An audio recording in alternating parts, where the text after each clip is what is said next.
జనరల్గా ప్రతి లగ్నానికి కూడా మనకి ఒక భాగ్యాధిపతి గ్రహం ఉంటుందన్నమాట. అసలు మనకి ఇప్పుడు మీరు అడిగిన క్వశ్చన్స్ అన్నిటికీ కూడా మనము చూసుకుంటే గనక భాగ్యాధిపతి అనే కాన్సెప్ట్ చాలా ఇంపార్టెంట్ అయిపోతుంది అనమాట. ఎందువల్ల అంటే మనకి మన ఫ్యూచర్ ఎట్లా ఉంటుంది, మనం గత జన్మలో ఏం చేసుకొని వస్తే మనం ఇట్లాంటి లైఫ్ లీడ్ చేయాలి అనే ఒక ప్రాపర్ డైరెక్షన్లోకి తీసుకెళ్ళడానికి ఒక గైడ్ ఉండాలి. కాబట్టి ఆ గైడింగ్ గ్రహము మనకందరికీ కూడా ఒక్కొక్క లగ్నాల వారిగా వాళ్ళకు ఒక భాగ్యాధిపతి గ్రహం ఉంటుందన్నమాట. ఇది మనకి ద్వాదశ రాశులు ఏవైతే మనము జ్యోతిష్య చక్రంలో కాలచక్రంలో చూస్తామో మనకి నవమ స్థానానికి సంబంధించిన గ్రహము మన భాగ్యాన్ని రిప్రజెంట్ చేస్తుంది అనమాట, చూపిస్తుంది అనమాట మనకి. సో ఈ గ్రహము ఎలా పనిచేస్తుందంటే ఈ భావానికి మెయిన్ ఎక్కువ మనకి ఇంపార్టెన్స్ ఉంటుంది.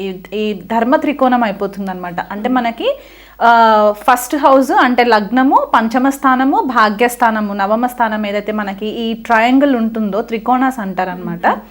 ఈ కోణాస్ని లక్ష్మీ స్థానాస్ అని కూడా అంటూ ఉంటారనమాట. ఎప్పుడైతే ఈ లక్ష్మీ స్థానంలో ఈ హైయెస్ట్కి వచ్చేసరికి మనకి నవమ స్థానము హైయెస్ట్ స్పిరిచువల్ యాంగిల్ అవుతుంది. ఈ నవమ స్థానము మనకు యాక్చువల్గా ఏం రిప్రజెంట్ చేస్తుందంటే మనము గత జన్మలో నుంచి క్యారీ ఫార్వర్డ్ అయిన పుణ్యకర్మలు ఏవైతే ఉంటాయో, అంటే పాపకర్మలు కాకుండా మనకి ఏ టైంకి ఎట్లాంటి సిచ్యువేషన్స్లో ఉన్నా కూడా సడన్గా మనం ఆ ప్రాబ్లంలో నుంచి బయటికి రావడానికి మనకి కొన్నిసార్లు ఆపర్చునిటీస్ కనిపించవు, అన్ని డోర్స్ అన్ని క్లోజ్ అయిపోయినట్టు అనిపిస్తూ ఉంటుంది. కానీ సడన్గా ఎవరో ఒక వ్యక్తి వచ్చి మనకి హెల్ప్ చేయడము, లేకపోతే ఏదో ఒక సో ఈ భావానికి సంబంధించిన పుణ్యం మనం ఏదైతే తెచ్చుకుంటామో అదంతా క్యారీ ఫార్వర్డ్ అవుతుంది అనమాట. అది కాకుండా మనం పుట్టినప్పటి నుంచి మన కరెంట్ ఏజ్ వరకు మనం ఎక్కడెక్కడైతే మనం పుణ్యకర్మలు చేస్తూ వచ్చామో చిన్న చిన్నవన్నీ కూడా అవి మనకి అకౌంట్లో ఫ్లరిష్ అవుతాయి. ఇప్పుడు మనం బ్యాంక్కి వెళ్తాము, డబ్బు డిపాజిట్ చేస్తాము, బ్యాలెన్స్ అంతా మనం సేవ్ చేసి బ్యాంక్లో పెట్టుకుంటాం.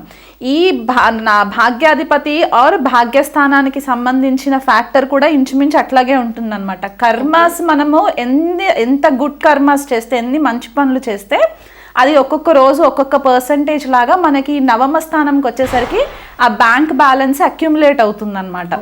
ఈ భాగ్యస్థానం వచ్చేసి దీని లక్ష్మీ స్థానం అని కూడా చెప్తూ ఉంటాము.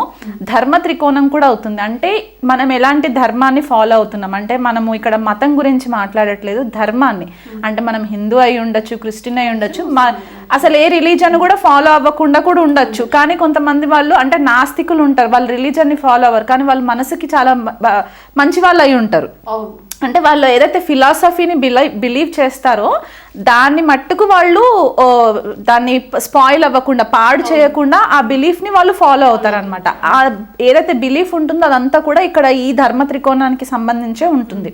అది కాకుండా మనకి టెంపుల్స్, చర్చెస్ అవ్వచ్చు, మాస్క్స్ అవ్వచ్చు, అంటే ఇతర మతాల గురించి కూడా చెప్తున్నాను నేను ఇక్కడ.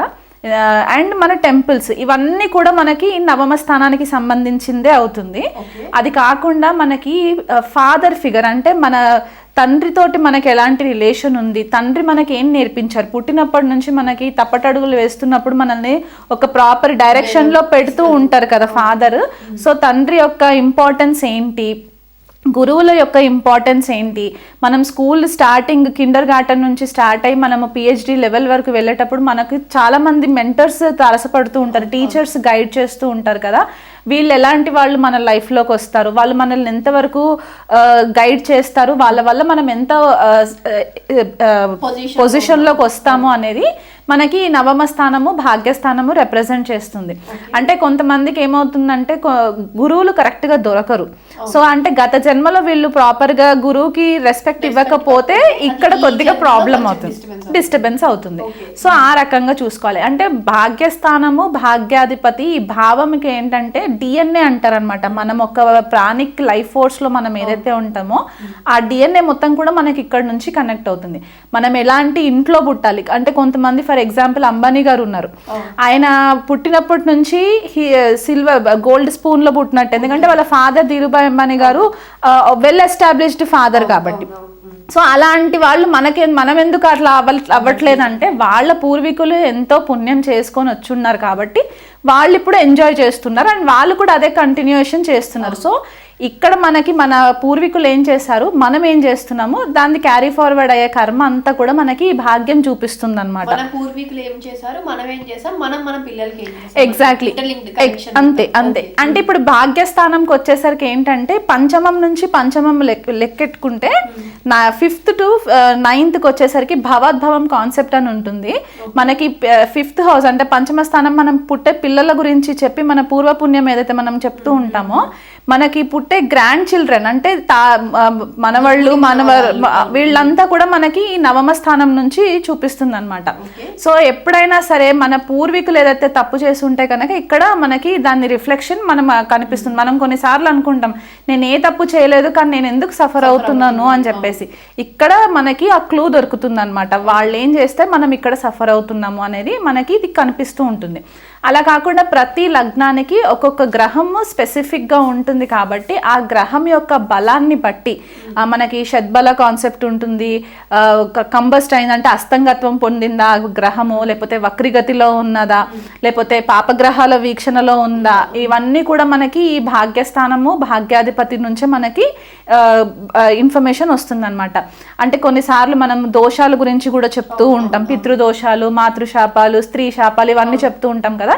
ఇక్కడ ఈ భావం గనక పాడైంది అని అనుకుంటే గనక మనకి దాని ఎఫెక్ట్ రిఫ్లెక్ట్ అవుతాయి. అండ్ కొన్నిసార్లు మనం చూస్తూ ఉంటాం డబ్బులు బోల్డ్ అంత ఉంటాయి చాలా మంది దగ్గర, కానీ ఆ పని చేయాలనుకునే టైంకి ప్రాపర్ టైం రాదు. దానివల్ల కూడా వీళ్ళకి బ్లాకేజెస్ వస్తుంటాయి. ఎక్కడ బ్లాకేజెస్ వస్తుంటాయో తెలీదు. కొంతమందికి ఏమవుతుందంటే ఇంటర్వ్యూస్కి వెళ్తారు, జాబ్ వస్తుంది అని అనుకుంటారు, వీళ్ళకంటే తక్కువ స్థాయిలో ఉన్న వాళ్ళు ఇంటర్వ్యూలో సెలెక్ట్ అవుతారు, వీళ్ళు ఎంత కష్టపడి అవ్వదు. ఆ లాస్ట్ మినిట్కి వచ్చేసరికి ఆగిపోతుంది. ఎందువల్ల ఆగుతుందంటే ఇక్కడ రీజన్ ఆ బ్లాకేజెస్ అనమాట, ఆబ్స్టికల్స్ వల్ల బ్లాక్ అవుతుంటుంది. అది కాకుండా ఇంకొకటి ఏంటంటే కొంతమంది ఫారెన్ ట్రావెల్కి వెళ్ళాలనుకుంటూ ఉంటారు, బ్యాంక్లో బోల్డ్ అంత డబ్బులు ఉంటాయి, కానీ వీళ్ళు అనుకున్న యూనివర్సిటీస్కి వెళ్ళలేరు, బెస్ట్ యూనివర్సిటీస్కి వెళ్ళలేరు, బెస్ట్ మార్క్స్ రాలేవు. ఇవన్నిటికీ కారణం భాగ్యస్థానం పాడవడము లేదా భాగ్యాధిపతి పాడవడం. దీనివల్ల వీళ్ళకి బ్లాకేజెస్ వస్తాయి అన్నమాట. తులారాశి వాళ్ళకి భాగ్యాధిపతి బుధుడు అవుతారు. ఓకే, భాగ్యస్థానాన్ని రూల్ చేస్తారు, అట్లాగే వ్యయస్థానాన్ని కూడా రూల్ చేస్తారు. కానీ భాగ్యస్థానంలో కనుక బుధుడు ఉంటే వీళ్ళకి సాక్షాత్ శ్రీ మహావిష్ణు బ్లెస్సింగ్స్ ఉన్నాయని కూడా మనం అనుకోవచ్చు అనమాట తులారాశి వాళ్ళకి. ఎందుకంటే ఫస్ట్ ఆఫ్ ఆల్ తులారాశి తులాలగ్నం వాళ్ళకి ఏంటంటే శని ఫస్ట్ నంబర్ 1 ప్లానెట్ అనమాట, వీళ్ళకి సపోర్ట్ చేసే ప్లానెట్. దాని తర్వాత బుధుడు సపోర్ట్ చేసే ప్లానెట్ అవుతారు.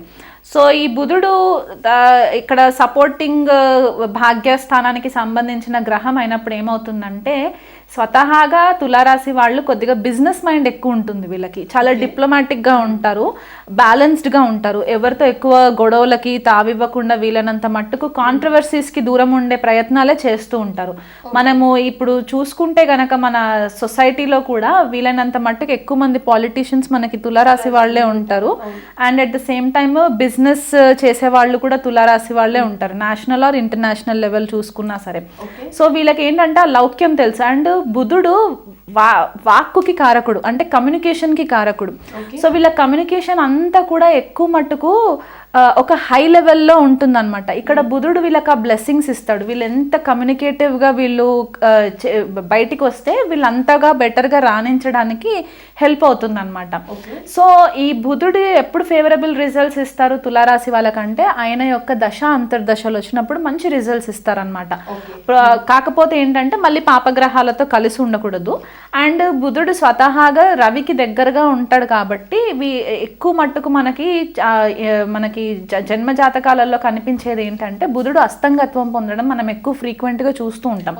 సో అక్కడ చాలా మందికి డౌట్ ఉంటుంది ఏంటంటే రవి బుధులు కలిసి ఉండి అస్తంగత్వం అయింది, బుధుడు అసలు ఎఫెక్ట్స్ కనిపించట్లేదు అనుకుంటారు. కానీ తులారాశి వాళ్ళకి బుధుడు ఒకవేళ అస్తంగత్వం అయినా సరే భాగ్యంలో కొద్దిపాటిగా రిజల్ట్ తక్కువ టైం, అంటే ఎక్కువ ఇమీడియట్ రిజల్ట్ పాజిటివ్ ఇవ్వకపోయినా వీళ్ళు ఎంత ప్రెషర్లో ఉన్నా సరే ఆ పర్టిక్యులర్ ప్రాజెక్ట్ని టైంకి హ్యాండిల్ చేసే ఒక స్కిల్స్ ఎక్కువ వస్తాయి. ఎవరి దగ్గర ఎంతవరకు మాట్లాడాలి, ఎక్కడ తగ్గాలి అనేది కూడా వీళ్ళకి చాలా మంచి నాలెడ్జ్ ఉంటుందన్నమాట. ట్రేడింగ్, స్టాక్ మార్కెట్స్, లేకపోతే ఇంటర్నేషనల్ ట్రేడింగ్, ఫారెన్ ఎక్స్చేంజ్, ఇట్లాంటి వాటి సెక్టార్స్లో వీళ్ళు ఎక్కువ రాణించడానికి పాసిబిలిటీస్ ఉంటాయి. అండ్ వీళ్ళు ఉన్న దానికంటే కూడా వీళ్ళ సొసైటీకి భిన్నంగా ఉండే వాళ్ళతో కొద్దిగా ఫ్రెండ్షిప్స్ అవ్వడము, అది కూడా మనకి ఎక్కువ కనిపిస్తూ ఉంటుంది. మీడియా రంగంలో ఉన్న తులారాశి వాళ్ళకి కూడా బుధుడు వెల్ ప్లేస్డ్ ఉంటే గనక, అంటే ఏ పాపగ్రహాలతో లేకపోతే గనక వీళ్ళకి చాలా మంచి రిజల్ట్స్ కెరియర్లో కూడా, అంటే ఆ వాక్ సిద్ధి బాగుండి ఆ కమ్యూనికేషన్ దీంట్లో వాళ్ళకి ఒక మంచి గుర్తింపు వస్తూ ఉంటుంది అన్నమాట. తీర్థయాత్రలు ఎక్కువ చేస్తూ ఉంటారు. బుధుడు ఒకవేళ భాగ్యస్థానంలోనే బుధుడు ఉన్నారనుకుందాం, నవమ స్థానంలోనే ఉండి ఏ పాపగ్రహాల వీక్షణ లేకపోతే గనక వీళ్ళు ఎక్కువ మటుకు తీర్థస్థానాలు తిరగడము, ఎస్పెషలీ వైష్ణవాలయాలు తిరగడం. మనకి 108 దివ్య దేశాలు ఉన్నాయని చెప్తూ ఉంటాం కదా, దాంట్లో కొంతమంది ఎక్కువ కవర్ చేసిన వాళ్ళు కూడా ఉంటారు బుధుడు బాగుంటే గనక. సో వీళ్ళకి ల్యాండ్ డీలింగ్స్ చేసుకున్నప్పుడు కూడా మంచి స్థిరాస్తులు కలగడము, తండ్రితోటి మంచి సఖ్యతగా ఉండడము, మంచి గురువులు పరిచయం అవ్వడము, ఇవన్నీ కూడా మనకి బుధుడు ఫేవరబుల్గా ఉంటే మనకి కనిపించే సంఘటనలు అన్నమాట ఇవన్నీ. ఒకవేళ ఇదే బుధుడు కన్యా రాశిలో ఉంటే 12th హౌస్ అవుతుంది, అంటే తనకు అక్కడ ఉచ్చ పొందుతాడు అనమాట. తులారాశి తులాలగ్నం వాళ్ళకి. సో ఫారెన్ ఎక్స్చేంజ్ వాళ్ళతోటి ఎక్కువ డీలింగ్స్ ఉండడం, అంటే ఫారెన్ కంట్రీస్తో ఎక్కువ డీలింగ్స్ ఉండడము, లేకపోతే వీళ్ళ పుట్టిన స్థలం నుంచి వేరే స్థలంలో ఉండి జాబ్స్ కోసం వెళ్ళడము, మల్టీనేషనల్ కంపెనీస్లో వర్క్ చేసినప్పుడు ఆ డాలర్స్, యూరోస్, పౌండ్స్ ఇవన్నీ కన్వర్సేషన్స్ ఉంటాయి కదా, దాని బేస్గా వీళ్ళకి ఇన్కమ్స్ రావడము, ఆధ్యాత్మికంగా చాలా బాగా ఎదగడము, చాలా అనలిటికల్ మైండ్ సెట్ ఉండడము, లాజికల్ మైండ్ సెట్ ఉండడం, ఇవన్నీ మనకు కనిపిస్తూ ఉంటాయి.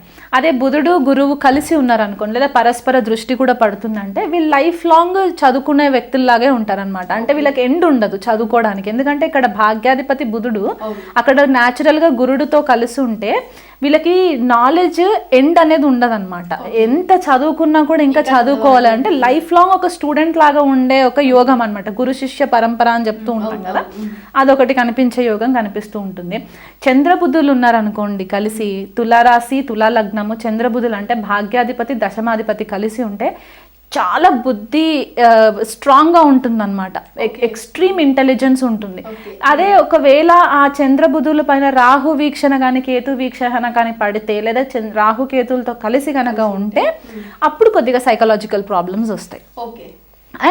అండ్ కొద్దిగా మ్యానిపులేషన్ చేసే ఛాన్సెస్ కూడా కనిపిస్తూ ఉంటాయి. కాబట్టి ఇవి ఇండివిజువల్గా జన్మజాతకాన్ని బట్టి మనకి రిజల్ట్స్ చేంజ్ అవుతూ ఉంటాయి. కాబట్టి ఒకవేళ ఇదే బుధుడు రవితో కలిసి ఉన్నారనుకోండి, బుద్ధాదిత్య యోగం అవుతుందన్నమాట. సో అక్కడ కూడా వీళ్ళకి మంచి ఫేవరబుల్ రిజల్ట్స్ రావడము, ఎక్స్ట్రీమ్ ఇంటెలిజెన్స్ వీళ్ళకి పనిచేయడం కూడా కనిపిస్తుంది.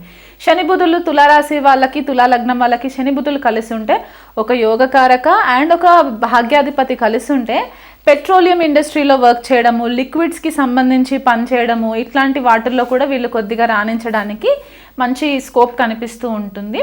సో తులారాశి వాళ్ళకి బుధుడు చాలా మంచి విజ్డమ్ని ఇవ్వడము, ఒక అదృష్టాన్ని తీసుకురావడం అనేది మనము తెలుసుకోవచ్చు అన్నమాట.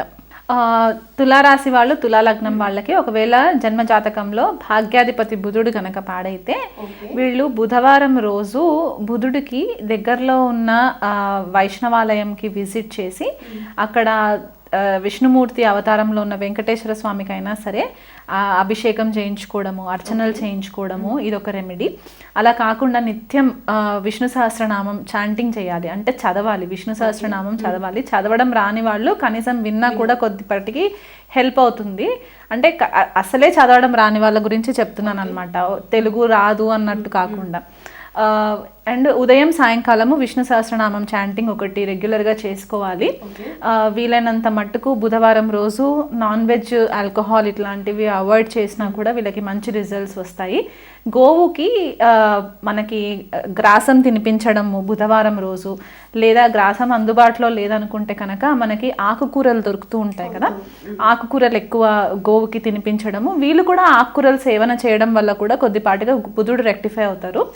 ఇంట్లో వీలైనంత మట్టుకు ఆకుపచ్చని చెట్లు పెంచడం, అంటే ఇప్పుడు మనకి డిఫరెంట్ కలర్స్ వస్తూ ఉంటాయి కదా, అలా కాకుండా ఆకుపచ్చని చెట్లు ఎక్కువ పెట్టడం, వాటికి వాటరింగ్ చేయడము, కొద్దిగా గార్డెనింగ్ పైన ఎక్కువ ఫోకస్ చేయడం, ఇలాంటివి. మీ వరండాస్ ఏవైతే ఉంటాయో మీ ఇంటి దగ్గర బాల్కనీస్, వరండాస్ అన్ని కూడా బుధుడు రూల్ చేస్తారనమాట వాస్తు శాస్త్రం ప్రకారము. సో ఆ వరండాని కొద్దిగా క్లీన్గా పెట్టుకోవడము, మీకు మీ నైరుతి మూలలో కనుక ఉంటే కనుక అక్కడ ఎలాంటి న్యూస్ పేపర్స్ కానివ్వండి, బుక్స్ కానీ ఇలాంటివి పెట్టకుండా చూసుకోవడము. నైరుతి రాహుకి సంబంధించిన స్పేస్ అవుతుంది. అక్కడ మీరు పేపర్స్ కానివ్వండి, బుక్స్ కానీ ఇలాంటివి ఏమైనా పెట్టినప్పుడు ఏమవుతుందంటే మిస్కమ్యూనికేషన్ అవుతుంది. మీరు చెప్పేది ఒకటి, అవతల వ్యక్తి అర్థం చేసుకోవడం ఇంకొకటి అవుతుంది. కాబట్టి దానివల్ల ఇంట్లో కొద్దిపాటిగా కమ్యూనికేషన్ ప్రాబ్లమ్స్ వచ్చే ఛాన్సెస్ ఉంటాయి. కాబట్టి ఈ మూలలని కొద్దిగా మీరు కనుక హ్యాండిల్ చేసుకోగలిగితే మీకు బుధుడు బెటర్ రిజల్ట్స్ ఇవ్వడం స్టార్ట్ చేస్తుంది. అలా కాకుండా చాలామందికి కొన్ని హ్యాబిట్స్ ఉంటాయి. ఏంటంటే సోషల్ మీడియాలో కూర్చొని కమెంట్స్లో ఏది పడితే అది పెట్టేయడము, గాసిప్స్ చేస్తూ ఉండడం, ఇక్కడ విషయాలు అక్కడ విషయాలు ఇక్కడ చెప్తూ ఉండడం. దీనివల్ల ఏమవుతుందంటే మీ బుధుడు పాడైపోతాడు ఫస్ట్. దీనివల్ల మీకు దోషాలు ఏర్పడుతూ ఉంటాయి. కాబట్టి అవి వీలైనంత మట్టుకు కట్ చేసుకొని ఎవరి విషయాలలో తలదూర్చకుండా ఉండడం బట్టి మీరు మీ బిహేవియరల్ ప్యాటర్న్స్ని కనుక మీరు మార్చుకున్నట్లయితే మీరు మీ బుధుడిని కూడా కొద్దిపాటిగా బెటర్గా రిజల్ట్స్ ఇవ్వడానికి హెల్ప్ అవుతుంది అన్నమాట.